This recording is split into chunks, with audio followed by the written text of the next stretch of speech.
Nó rồng tổ sườn gió nó nói thì nhà nó mà cơ nó chạy tán thì giờ tới luôn để nó có tổ thì muốn nó chạy tán thì giờ tới có khá một chế không đó gió rồi là đi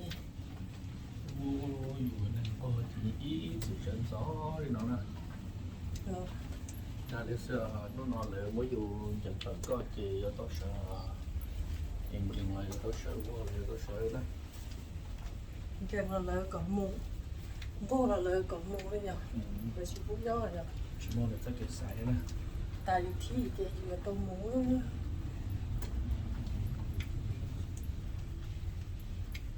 cả thứ sợ thế cái gì nó về quái phê nó lộ một cơ nhớ đồng cỏ nữa bây giờ là đi lộ nó lộ cơ à nó tại tận nữa lộ chạy hello đây ở tu rồi có ở tu mà là rồi mấy giờ nói rồi nó đấy rồi con I miss you too hello baby Jesse nhớ xong rồi nha go get food từ sợ thế là sao là yeah okay get food go get food and sit down go get food okay anh nha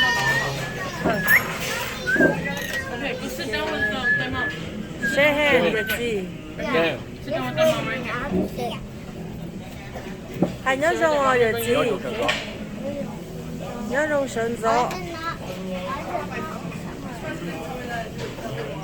here's Texas It's we're gonna go to the airport. ồ đó bây giờ mà we're gonna go to the airport Yesterday you bought me a big lollipop. yeah yesterday you finish And I got a pink ducky now. oh Jackie where's your lollipop có nó cho tôi hả no nhớ tôi hả No. And now the garbage is in our room. có muốn cho tôi không nha And our vacation room. bây giờ I thought you throw in the garbage I didn't go to yet.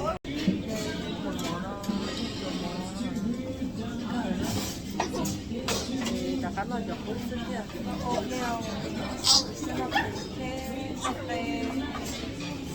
like this kind of candy. I like this kind of candy. are you sweaty Jackie ai Jesse Hi, có một thứ không nha hi. We're doing the airport. ồ bây giờ giờ mình vừa sang dưới này thì được gì trong nửa sang dưới là tài món nữa nửa nửa đầu lấy lọt nữa là make sure you don't get dirty from the okay you don't want it you nói can trong nửa sang dưới nửa tài phía nói cho tự do nửa tài phía nửa tài món Ready? thế nào của nó trong rồi đó nó là liệt thì cái nó để bị cái xe kia bị cái xe thế này của tôi giờ nhớ rồi alo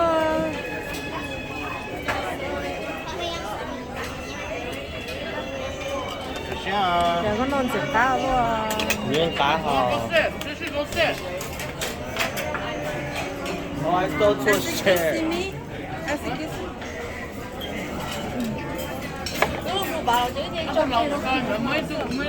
oh nó blueberry yeah oh mày đó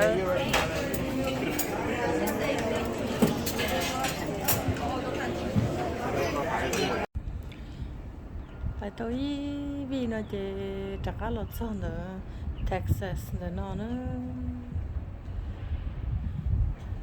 em không có thứ lần chị Không nào thế mà. bé nó chạy ta Ủa, nó lo luôn à? chị bé nó chạy ta nữa chị bé thứ chị nào Nó nó à? chạy ta chị bé thứ giờ ready tờ không có nó nữa chỉ nó thứ trong một tờ này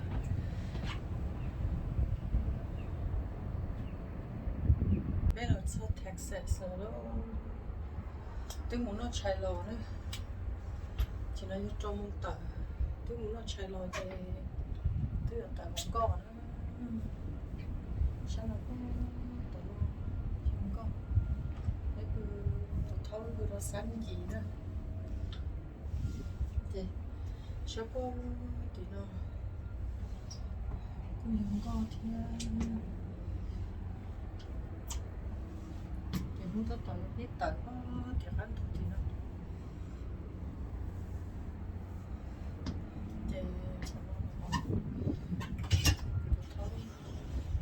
thứ ba khẩu ta là nó thứ ba khẩu ta thì sẽ ai lộn trâu nó nè là nhớ nó to tờ xứ nè tờ là khu chơi tờ xứ Bánh ngáo. chạy chợ khứ cùng một thứ này lấy Do nó tới chờ nó mà nó trông. cái chuyện đó mà tôi chỉ tao nó Cái sự một cái tới chờ mấy sẽ chỉ chơi cho nó. thôi tôi có cho bé lưu bị cái sen nữa mà thiên nó tôi về thì ước lịch khổng đó chị sẽ đi lấy lúc thở để nó bắt khổng ta tỏ là khu chạy tầng sức hoặc có phê thì nửa lầu thì nửa thấy cho tàu hết thì là nhớ số nó ngọt bà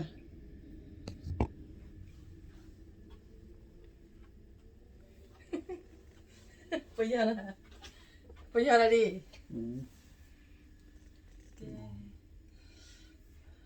về thì muốn tôi nhóc phải chơi nó tàu xa nó gì nó tặng nó chị nó cái gì á thì là sao nói chị mua internet thì cô thấu này cháu ôm business nè nhưng mà nếu mà không được lo chị mua cái internet chị nếu như bị gì nếu như bị một người tên business liền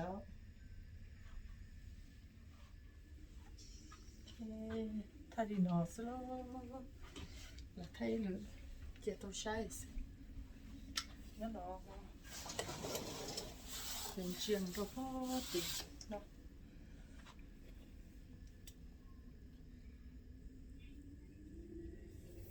tôi lo cơ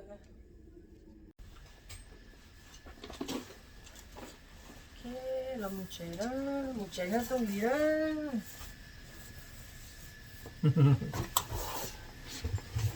tên nó như tôi xí giờ một trẻ tên một trẻ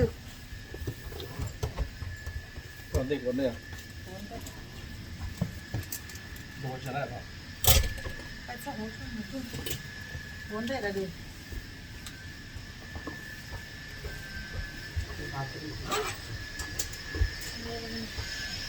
phải đâu lòng mù đó tôi thấy lòng mù đó còn tôi thì mất khởi cho lẫn ca cái sự thổ trọ cho mà ra dùng đó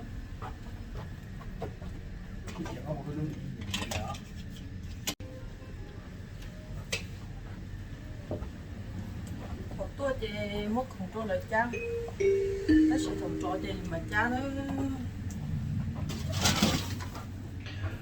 Well, very good morning, ladies and gentlemen. This is Alvin, your cruise director. Welcome to Galveston, Texas. At this time, we're ready to begin this embarkation process.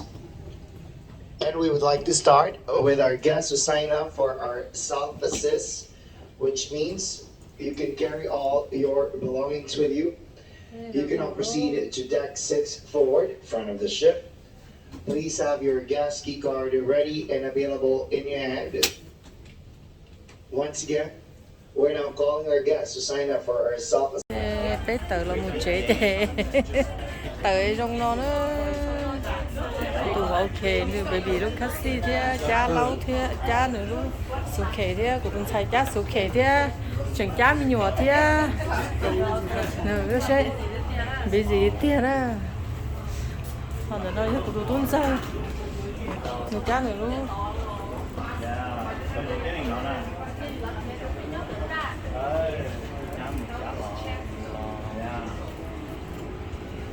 họ nói cho quái thâu cái tận có thế bây giờ thì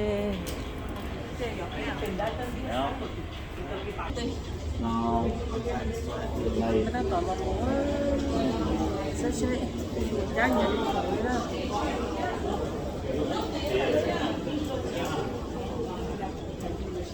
ok cá nhiều lúc không đi không chứ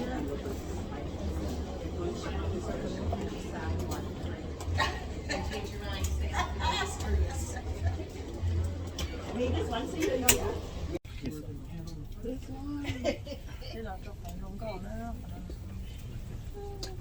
sao là không có tại vì có tờ sắp bị thế bỏ có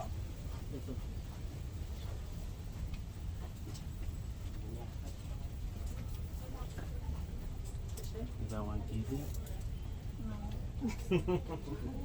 This black one's easier. No, I can do that. Okay, 40. Yeah. Oh, no. Okay. No, no, we're good.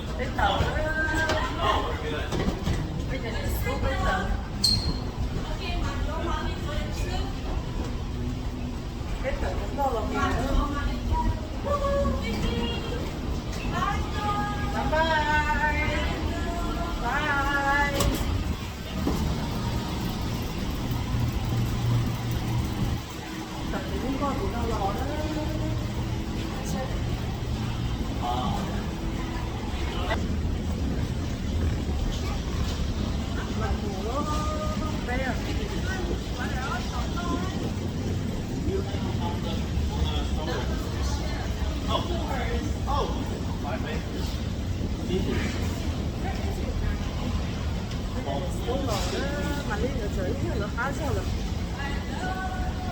xin đùa đó xa núi chẳng cứ thế rồi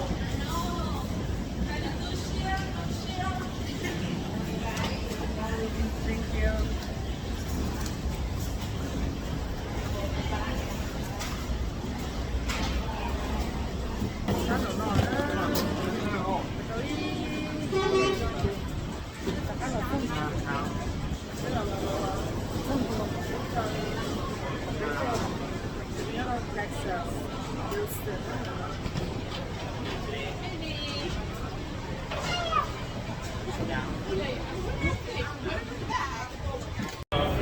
Over X, doors with the green on.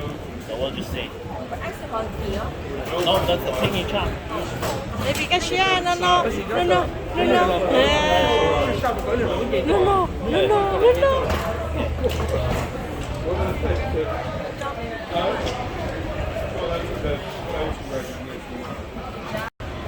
Hi, hello, baby cashier nó, nha, yeah, cái cành luôn.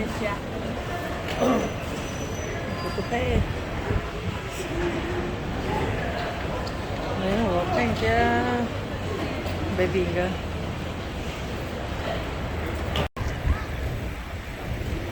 Cái chành đó nó to chế, cho to bé nữa, chưa to liệp, cho to bé, vậy đó phải chành nó hả? Cái mù đờ khó thơ bé lòn chén con nữa nó tôi phải chành nó hồng nó, với xong rồi bé trâu thế này, thì bé chành nó to.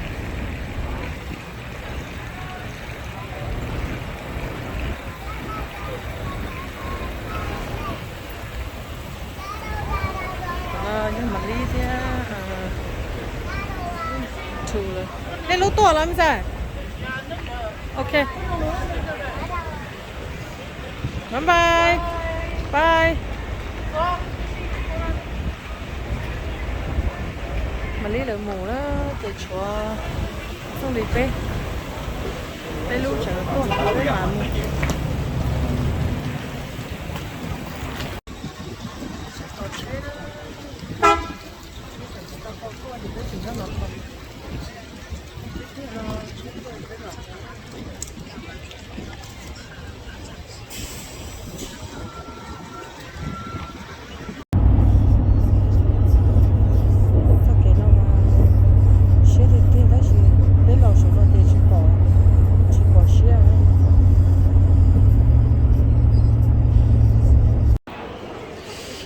đây là trẻ bé giờ làm một trẻ nó chỉ nó do cổ mông rồi cổ mông thì bây giờ trẻ con đã Texas Houston đó nó bé giờ làm một trẻ nó bé là ilu thở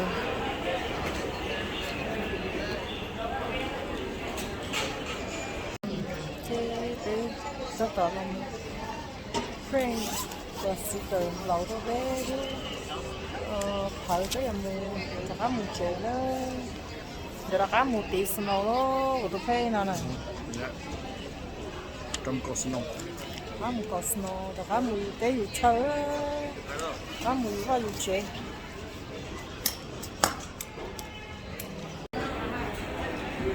nên chống cưng là nó chế cho nó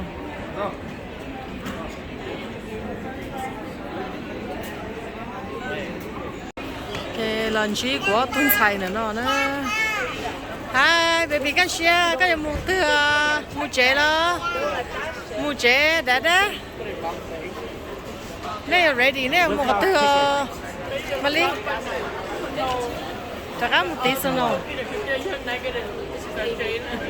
negative bất chứ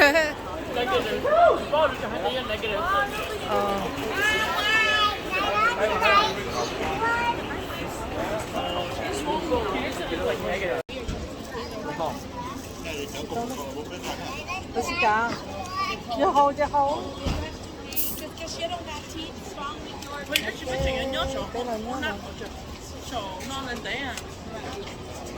Tôi cho bé muốn tới đây lỡ muốn có chơi không sao? Bé dùng cái mũ khó scary. Lỡ của nó cái bé giờ bay lại. Bỏ ăn nữa.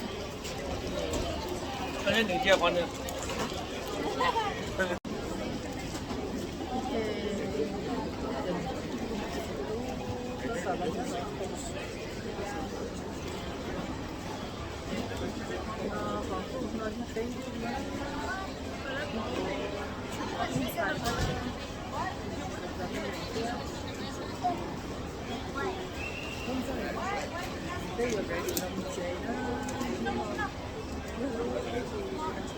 Daddy lúc nào cầu gì đâu.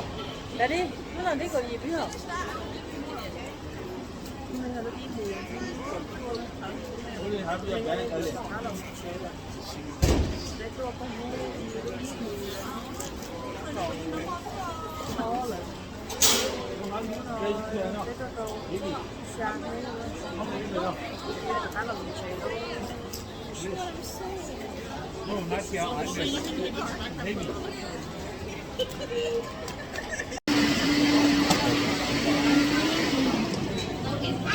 Mình mà giống kiểu rất tỏ là mình sẽ phải đứng đây này có thấy nó là tôi chọc kế sao bây giờ tôi chọc kế à It's, I mean, light jacket.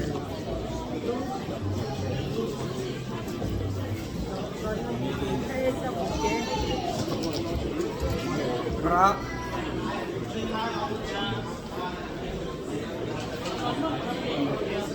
Sắp rồi sao?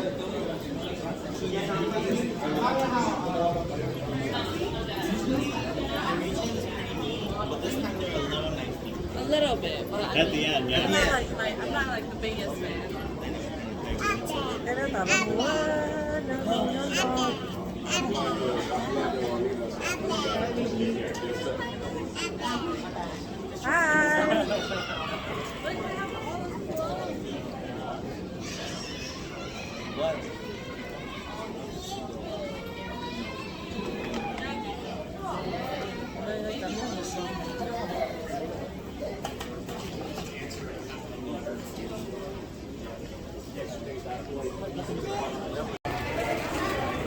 nhưng mà trong tôi sẽ nhớ nó Texas nó trở lại đua lúc nhớ cho bé simple lúc bé tôi là những chuyện trong một nó lúc nào mà trong kia lúc nào còn nào mà giờ nó tới xa sao xa bắt đầu những chuyện trong xa nó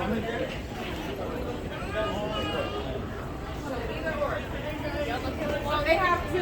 Check them into David Griffin. Griffin on two. So pretty. Yeah, so cute.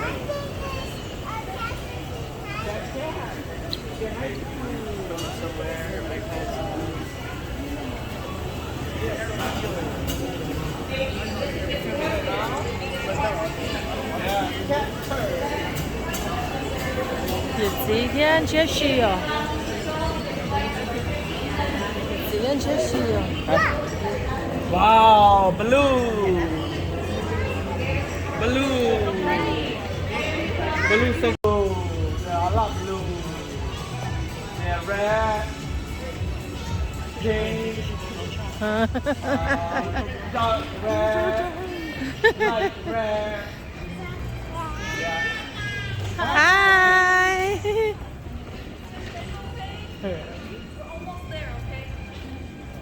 It's so. Ma said, Mama got, but Mama charge you later. We charge. We give lots of love. Oh. That's priceless. Ma said, Ma don't want your love. Ma wants your money, girl. Just kidding.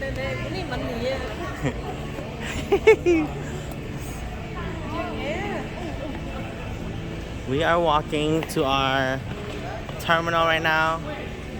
Rồi, giờ tôi cái gì này nó chua xí nữa, thật sự nữa. Tôi chua, stable á. Này nó chua gì, thật sự á. Eat motion sickness medicine before you watch this video, okay? Cho tôi chị à. Tôi đó là muốn dây nhá hồng là cắm chế. Cái gì nó không là có không lửa nè. Cô em có tôi nhiều sáng cửa luôn bẹp phè. Cái lửa chơi có lửa nó bán ạ. Bây giờ nó ngã là nhìn nó nó. Thì chỉ có tôi nhiều sáng cửa bài tàu ấy của bán cả. Ồ là. Wow, chỉ là y ăn luôn ha, sẽ là bé luôn ha kia rồi. Luôn gì cũng nuốt chạy bé luôn. Wow. Wow. Oh my God, it's supposed to do. Cái bé lọt xong rồi. Bé khỏi y nên ngọc lâu.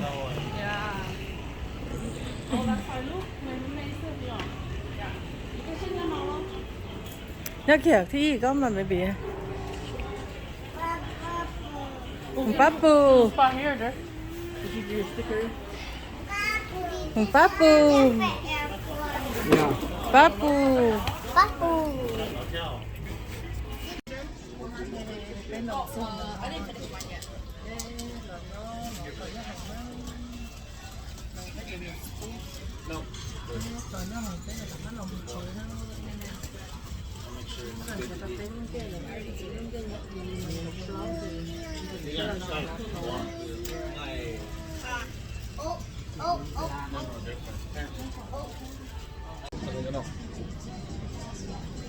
Lần chị có trả lời luôn.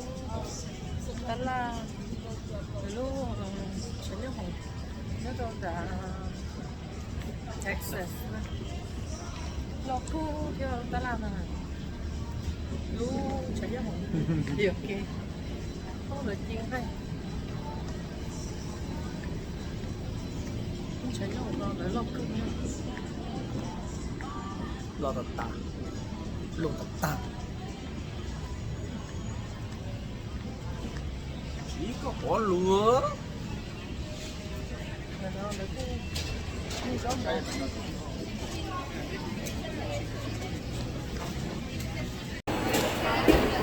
Nó là mất thằng nói đó, được tao đã chín rồi. Mua chi sẽ khác à? À, chỉ mua chi đấy.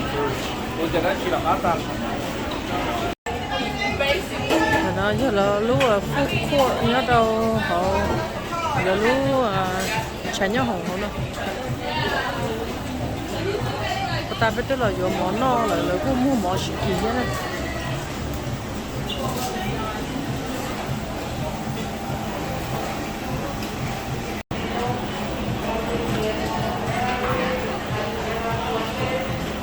Ở đây cái mình còn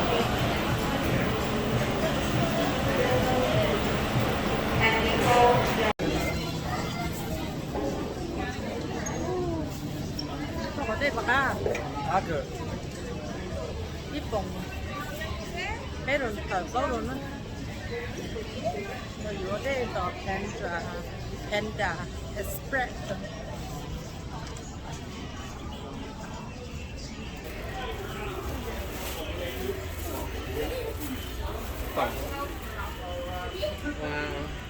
lắm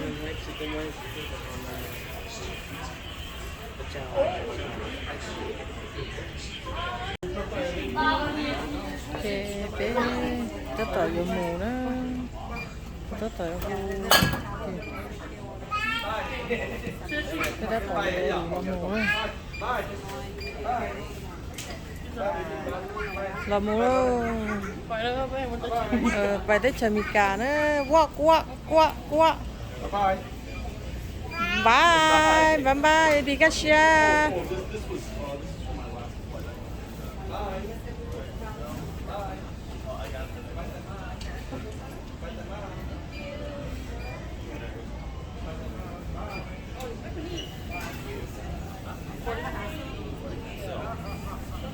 boarding pass chini chili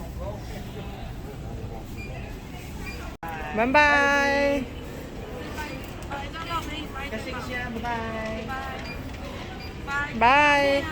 bye tay mang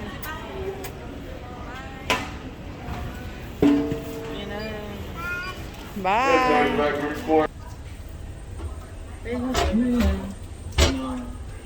Hey, the window.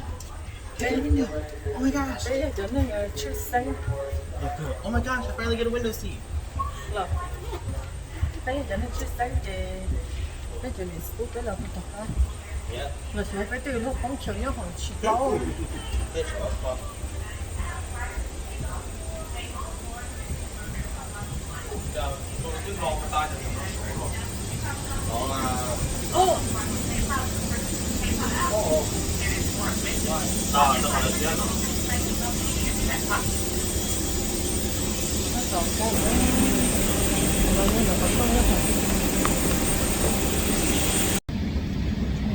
Đây là một miếng hồng đấy. Đây là miếng hồng từ đổ nhiều tài chứ. Đó là các một tí snow. Hôm nay mình ở bên này cái châu cái Wisconsin đó thì đầu hai là có tỏ lời gió nó mình sẽ sò chỉ xả là cái lọt tí nó đi đó nó chỉ dùng cái gì chế thì còn tất cả lọt tí nó không mình té không mình cho cái lúc chế đó rồi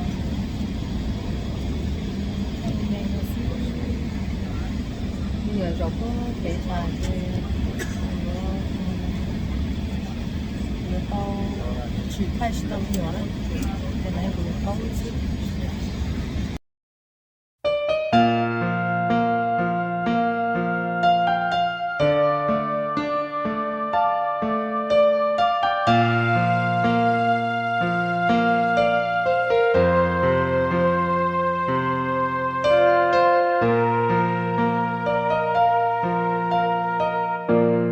dừng bao rong có nhau luôn trong nó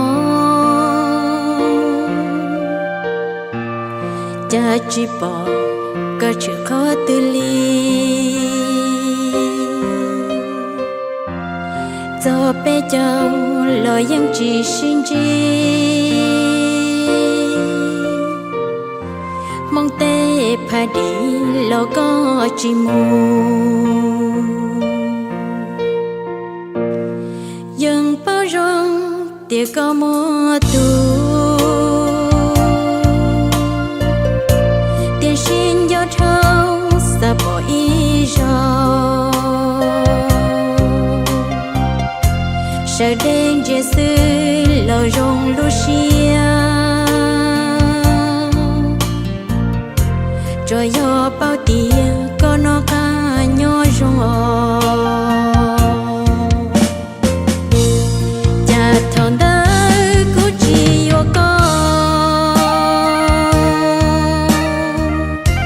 trái tứ chỉ mơ cứ xiêm bao nó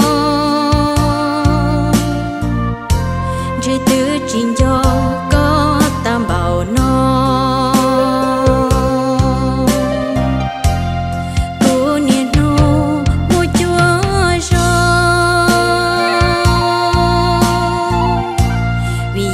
sa nó cho có lu mong nên nó một còn lời chua chua khó vì do sa bỏ có sự mò khá cố nên nó mô hôn ga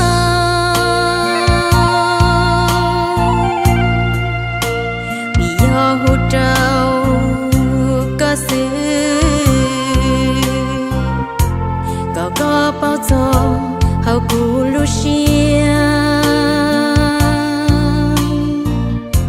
chẳng khơi cho cây Lucia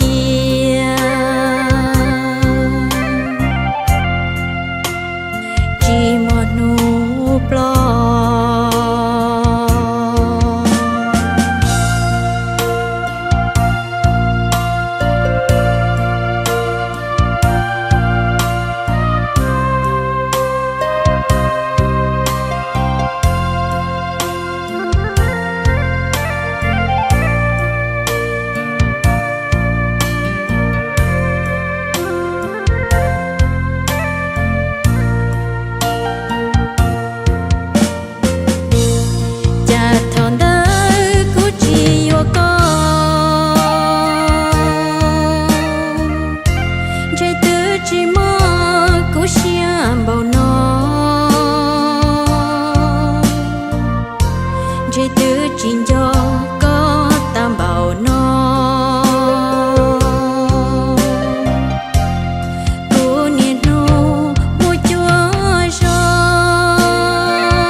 sa nó cho có lu mong nên nó một còn lời chua chua khó vì do sa bỏ có sự mò khó cứu nên nó mô hôn ga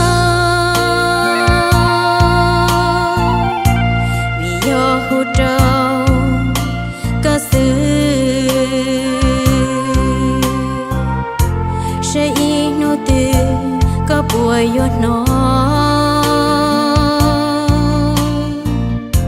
bùi vô cho bò có đôi ý rau buồn để thâu chỉ mua cù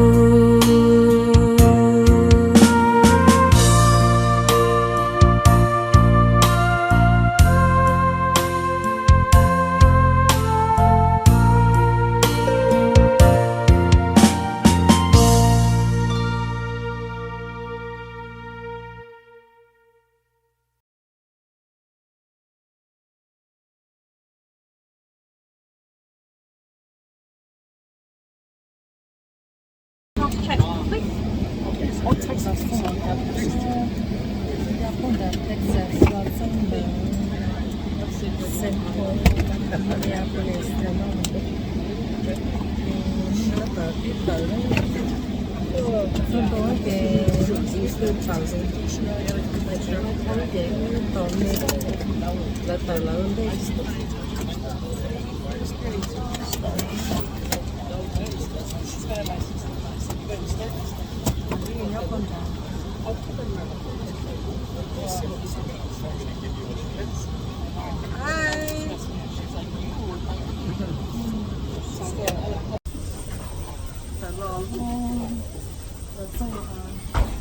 nó xong tới lúc tế chờ nọ nữa chỉ dùng đây là các tế nữa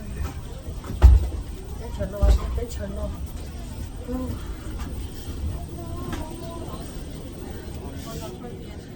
no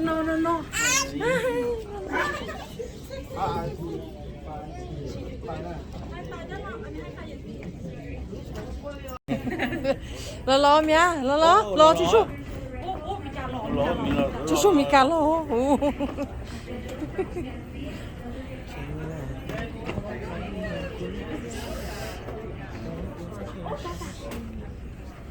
Trời đã lo rồi.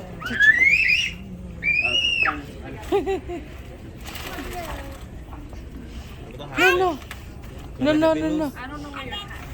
Có lò, cái lo chưa? Hello. Tengah talo.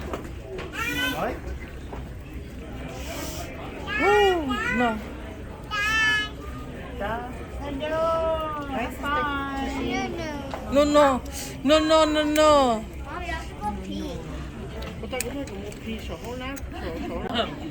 Đây cũng có phụ nó. Ê, có bao nhiêu giây nhớ không nó sợ tuổi. Nếu mà phải sợ nó, chưa có thể khi thì nó này, và cho khi nó cái cũng tuổi này, tôi chỉ đi đã đi rồi. Tôi bỏ qua à? Tôi chỉ đi, you just a shock. Dạ, tôi chỉ đi, chỗ đây đâu khổ mấy hả? Tình cảm này tôi rồi cái của chị Linh cái chị của Linh. Đây mà đi cái lúc mà cái bỏ cái đi cô kia nó đúng kiếm số to nó làm tốt ta nó đi thì cool. Is that funny? Right? Yeah.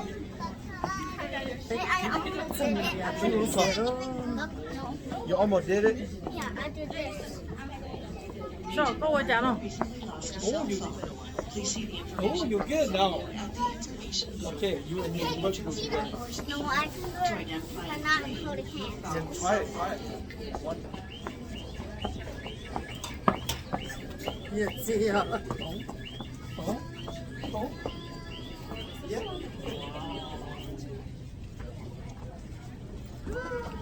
Bạn chết chi?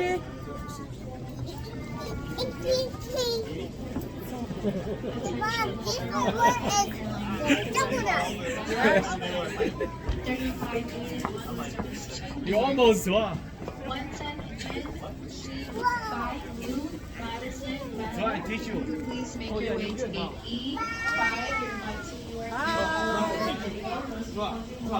One side at a time. Do this side. Nhiệt gì chứ chua? This side. Yeah. Attention to terminal. This is the final boarding call. Flight 1678 with service to Chicago. If your ticket and confirmed Almost, passenger, please make your way to You almost get it. The doors will be closing momentarily. Again, this is the final boarding call for United Flight 1678 with service to Chicago. If your ticket and confirmed passenger, please make your way to It's getting cold now, so the doors will be shoot closing on door. momentarily.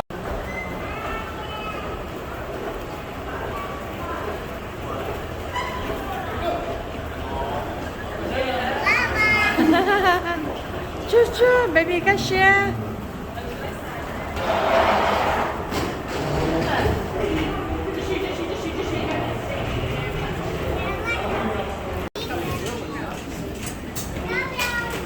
Nó ngắt thở nữa.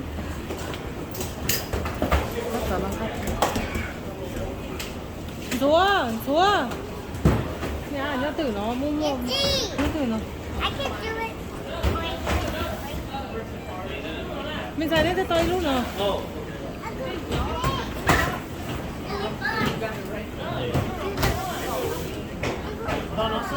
Rúa.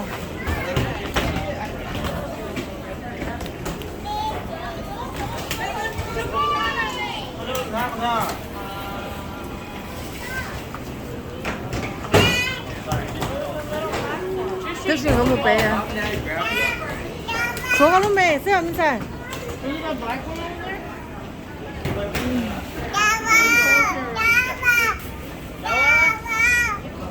Đâu mà. Chỗ này lúc mẹ, chỗ mẹ đã ở lúc mẹ sao?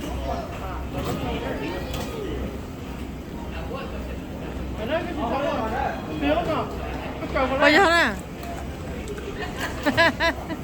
Ok, tao bây giờ thở tà luôn. Yo, you want money? Yeah, I got all mine.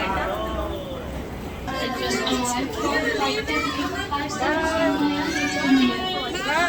Baggage will arrive at Coastal Control and your flight items will arrive at Coastal Control. Welcome to New See you later. Thấy mà xin chí à?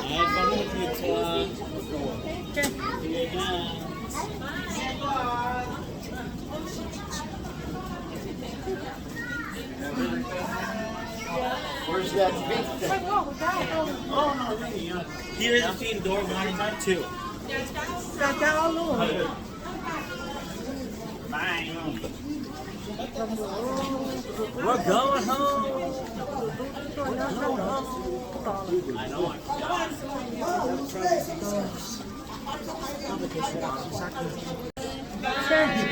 Bye, bye too.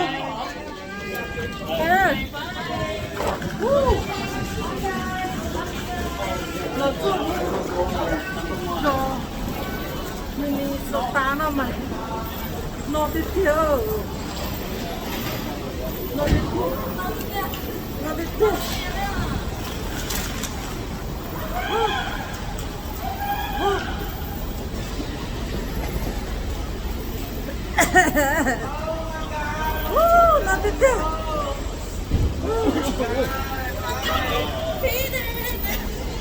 Yeah. tụi tôi rồi đấy tụi tôi tập bé đó thank you Peter bé tôi chỉ tự đi à bé tôi nhân trai chẳng tôi cua à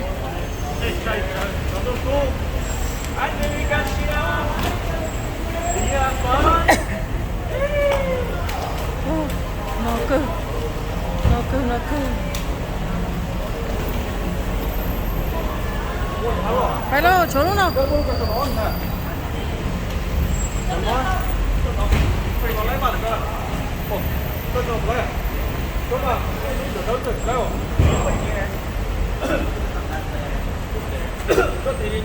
Đi đi bây giờ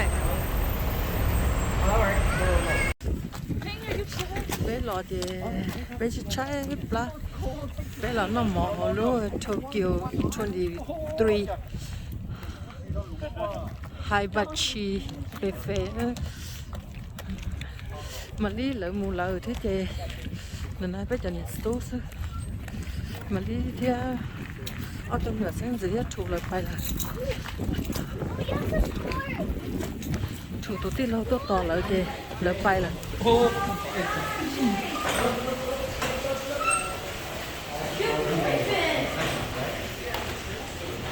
bé vào chơi lên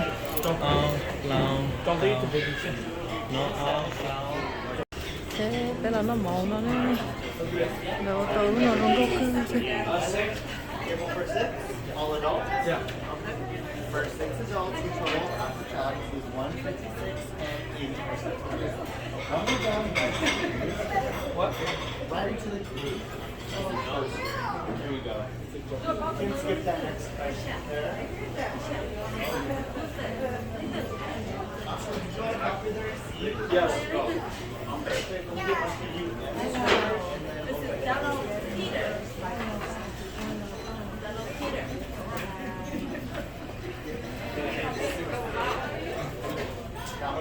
I couldn't eat the first 2 days. Really? Why is that? Yeah, I just was sick. Oh, you were sick? oh Yeah.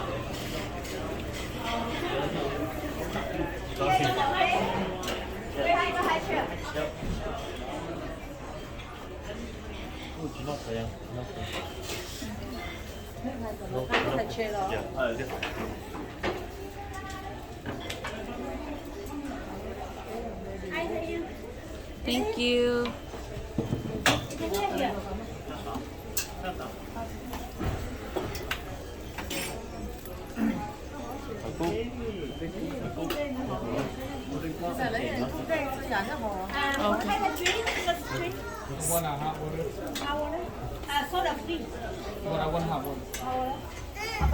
Sprite no ice. Sprite no ice. Để họ chưa? Sprite noise. Không no ice. Pepsi okay? Sprite noise. Sprite no ice. Pepsi no ice. Okay. And lemonade. Lemonade. Like shot? Yep. Shot. And then Sprite with us. Okay. Oh, thank you. Yeah. Đây là lú để xé.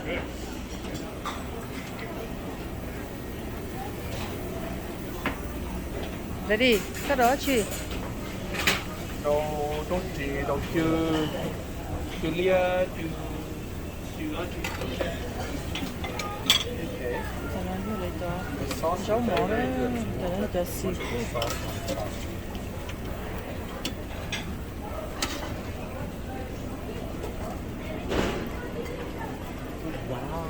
Thì cái nó như lấy cho đi xịt. Cái này như lú Tokyo 23.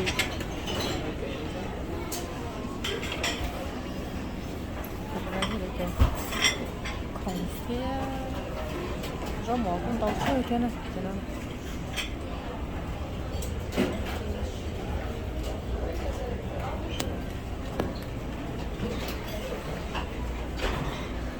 cho có bọc cá đến giờ với rồi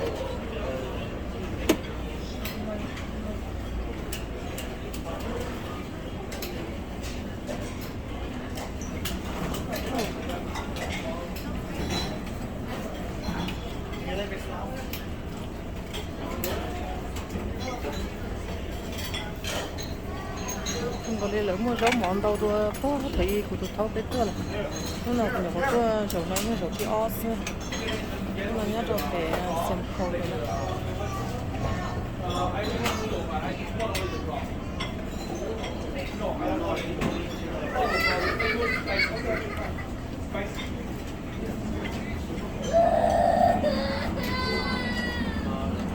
cho nó tàn sâu là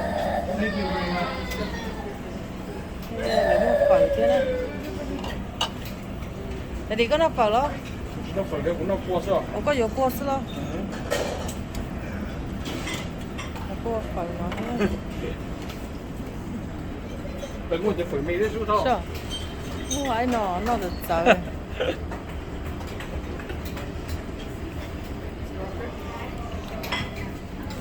里要买红房吗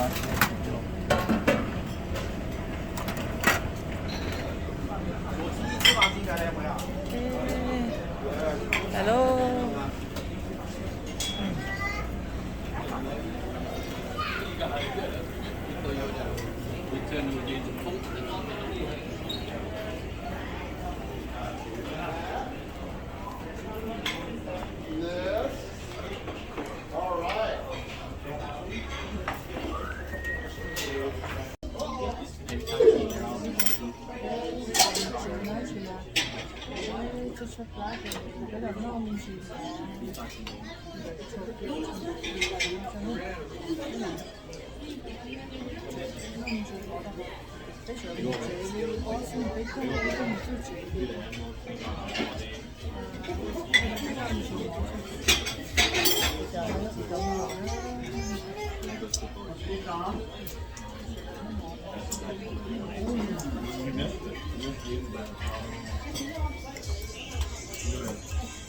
Hi, baby, get share. Hi, mama. Hi, oh, you just there. Chưa, just there. She didn't eat by herself like this. Oh wait,